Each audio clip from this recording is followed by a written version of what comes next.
And as a new agent, at least I didn't have the influx of cash to just pour into those things. So I looked at, there's property time. I know some other companies call it desk time, whatever it is, where you answer the phone for the brokerage.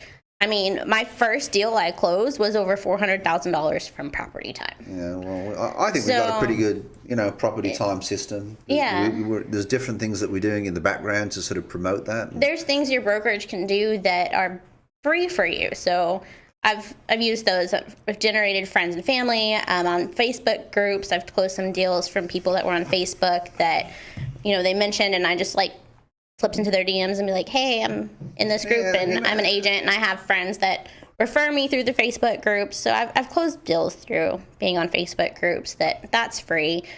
Friends, family, rental leads. I've changed rental lead into a sell and a purchase. Off of rental leads total, I've probably done almost $1 million in sales. Oh, wow. Okay. Wow. And, a lot of people, me and James talk about this all the time. They go for a rental, but they don't realize that they can buy because they're told, just inaccurate information. Right.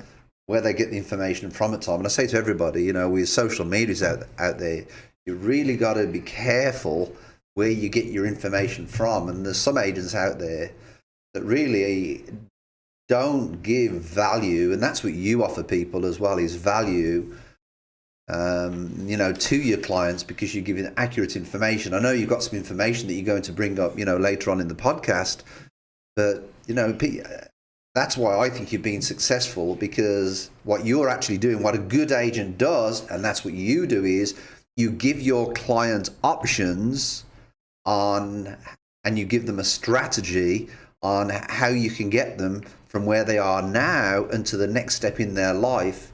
And you hope, and we hope, that it's buying a house. Like, you said before, it's the biggest transaction that they buy when they buy a house. Absolutely. But sometimes people will come to you, and, we have programs which some brokerages don't have, where, they can come in and they can actually buy a house,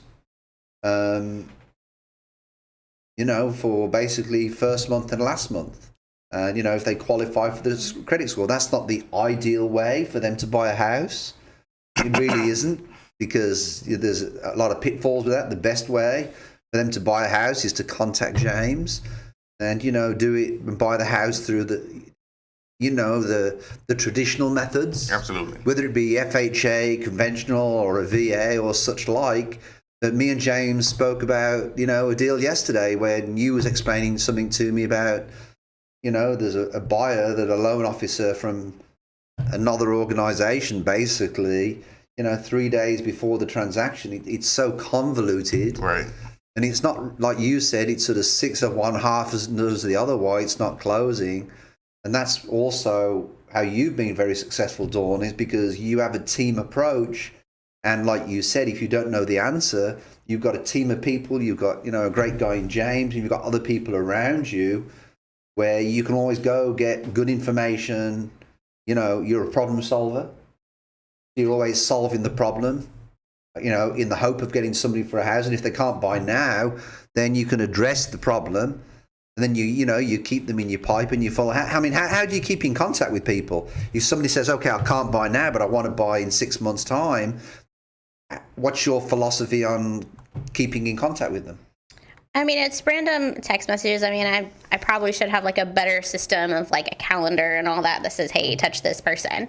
But I can be driving through an area and I'm like, oh yeah, Mr. Smith, he leased a home over here. Let me just say, hey, I'm in the area, drove by the house, just wanted to say hi, see how things are going. It's just making those touches not always about business, and that's going to make them come back to you. Absolutely. So, I've had a person that's leased 3 times with me, and it's just because I'll randomly send them a text saying Happy Mother's Day, or I do send those texts, your lease is up, you going to stay, or are we going to look for something else? You ready to buy?